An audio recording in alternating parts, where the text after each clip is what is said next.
Bismillahirrahmanirrahim. Assalamualaikum warahmatullahi wabarakatuh. Perkenalkan, nama saya Salwa Khairuniza dari kelas akuntansi 19F. Saya adalah mahasiswa jurusan akuntansi, Fakultas Ekonomi dan Bisnis Universitas Muhammadiyah Makassar. Video ini saya buat sebagai pengganti mid semester mata kuliah akuntansi keuangan lanjutan 1 yang diberikan oleh dosen pengampu Ibu Nurul Fuada SST MSI. Pada kesempatan kali ini, saya akan mempresentasikan contoh soal konsolidasi pada anak perusahaan yang dimiliki kurang dari kepemilikan penuh. Sebelum saya menjelaskan contoh soal yang saya buat, saya akan memaparkan sedikit materi mengenai saham yang dimiliki kurang dari kepemilikan penuh. Pemegang saham yang memiliki lembar saham anak perusahaan yang tidak dimiliki oleh induk perusahaan disebut kepentingan non-pengendali. Ketika anak perusahaan dimiliki kurang dari kepemilikan penuh, maka pendekatan umum yang digunakan untuk konsolidasi sama dengan konsolidasi pada anak perusahaan yang dimiliki perusahaan penuh. Akan tetapi, prosedur konsolidasi harus dimodifikasi sedikit untuk mengakui kepemilikan non-pengendali. Perhitungan laba bersih dan saldo laba konsolidasi pun harus memasukkan kepentingan non-pengendali. Perbedaan laporan keuangan konsolidasi pada perusahaan induk tidak memiliki secara penuh anak perusahaan dengan yang memiliki secara penuh adalah pengakuan atas bagian kepemilikan pemegang saham minoritas. Contoh, jika induk perusahaan memiliki 80% saham biasa anak perusahaan dan anak perusahaan memperoleh laba sebesar 100 juta rupiah, maka sebesar 80 juta rupiah dimiliki oleh perusahaan induk dan sisanya dialokasikan ke pemegang saham non-pengendali. Untuk lebih jelasnya, kita masuk pada contoh soal dan penyelesaian yang saya buat. Contoh soal yang saya buat yaitu pada tanggal 31 Desember 2020, PT Cahaya Salwa membeli 80% saham biasa beredar dari PT Alsajaya seharga 156 juta rupiah. Pada tanggal tersebut, nilai wajar dari kepentingan non-pengendali diestimasikan sebesar 39 juta rupiah. Ini adalah tabel posisi keuangan kedua perusahaan. Yang perlu kita ketahui di sini bahwa PT Cahaya Salwa adalah induk perusahaan dan PT Alsajaya sebagai anak perusahaan. Di sini kita bisa lihat sama-sama nilai dari setiap akun. Jadi, langsung saja saya sebutkan totalnya, di mana pada PT Cahaya Salwa atau induk perusahaan, total aset dan total liabilitas dan ekuitas sebesar 802 juta rupiah. Dan pada PT Alsajaya atau anak perusahaan, total aset dan total liabilitas dan ekuitas sebesar 405 juta rupiah. Pada tanggal kombinasi bisnis, nilai buku dari aset bersih dan liabilitas PT Alsajaya mendekati nilai wajarnya, kecuali untuk persediaan yang mempunyai nilai wajar sebesar 80 juta rupiah dan tanah yang mempunyai nilai wajar sebesar 40 juta rupiah. Diminta A. Buatlah ayat jurnal eliminasi yang diperlukan dalam penyusunan laporan posisi keuangan konsolidasi. B. Buatlah kertas kerja laporan keuangan konsolidasian. Penyelesaian soalnya yaitu, terlebih dahulu kita menghitung total nilai wajar dan nilai buku perusahaan. Untuk total nilai wajar nilainya adalah 195 juta. Ini kita ambil dari penjumlahan pembelian saham sebesar 156 juta ditambah estimasi kepentingan non-pengendali sebesar 39 juta. Jadi, hasilnya adalah 195 juta. Kemudian untuk nilai buku, kita tambahkan nilai saham biasa dan saldo laba PT Anak, di mana saham biasa PT Alsajaya sebesar 50 juta dan saldo laba PT Alsajaya sebesar 90 juta. Jadi, 50 juta ditambah 90 juta, hasilnya adalah 140 juta. Selanjutnya, kita kurangkan total nilai wajar dan nilai buku, yaitu 195 juta dikurang 140 juta, hasilnya adalah 55 juta. Inilah yang disebut dengan diferensial atau selisih. Jadi, jurnal pada saat pembelian saham adalah investasi pada saham PT Alsa Jaya di sebelah debit, pada kas di sebelah kredit sebesar 156 juta. Nilai 156 juta diambil pada soal di mana pada saat membeli 80% saham, atau bisa juga kita kalikan kepemilikan induk dikali total nilai wajar, yaitu 80% dikali 195 juta, hasilnya adalah 156 juta. Kemudian setelah itu kita akan membuat jurnal eliminasi. Tapi sebelumnya kita hitung terlebih dahulu kenaikan nilai wajar pada akun persediaan dan akun tanah dengan cara nilai wajar dikurang nilai buku. Jadi pada akun persediaan 80 juta dikurang 70 juta hasilnya adalah 10 juta.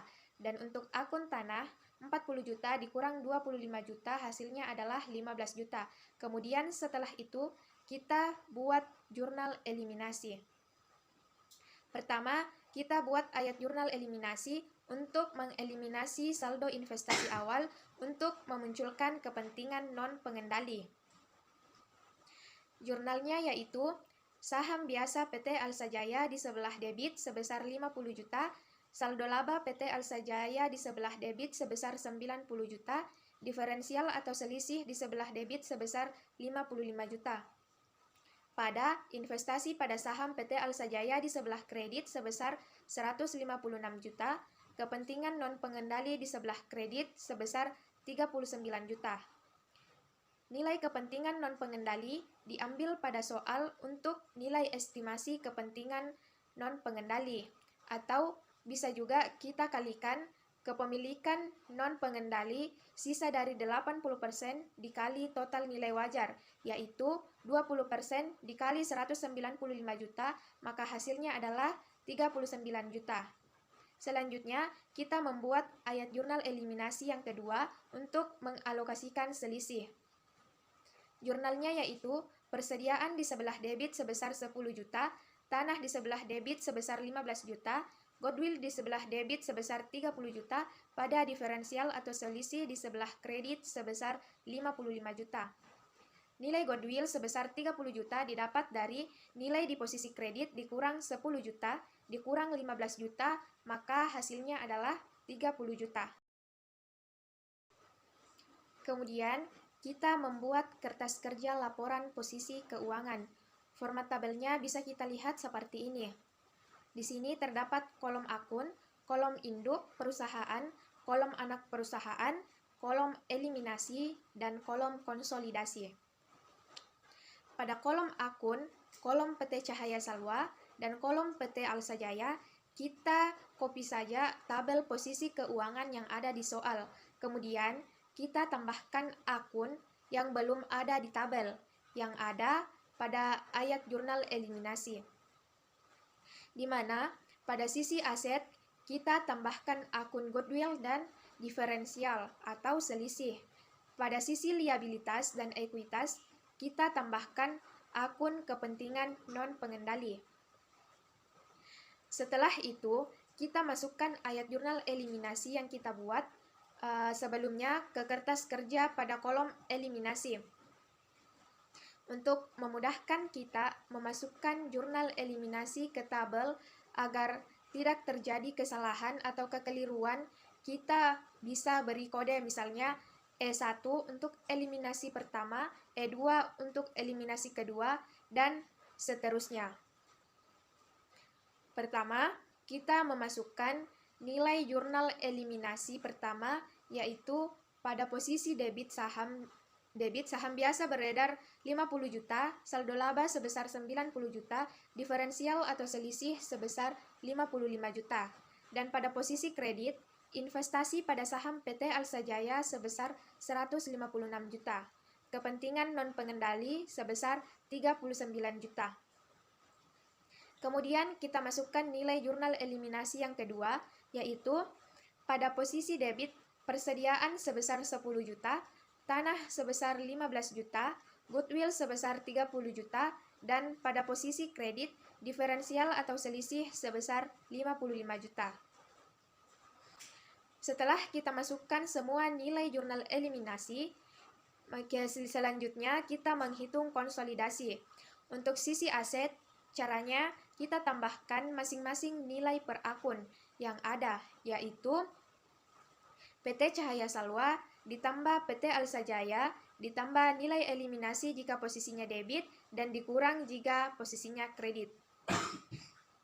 Untuk akun kas, 49 juta ditambah 30 juta hasilnya adalah 79 juta. Untuk akun piutang dagang, 110 juta ditambah 45 juta hasilnya adalah 155 juta. Untuk akun persediaan, 130 juta ditambah 70 juta ditambah 10 juta hasilnya adalah 210 juta. Begitupun dengan akun berikutnya, caranya sama. Untuk akun sisi liabilitas dan ekuitas, caranya kita tambahkan masing-masing nilai per akun yang ada, yaitu PT Cahaya Salwa ditambah PT Alsa Jaya dikurang nilai eliminasi jika posisinya debit dan ditambah jika posisinya kredit.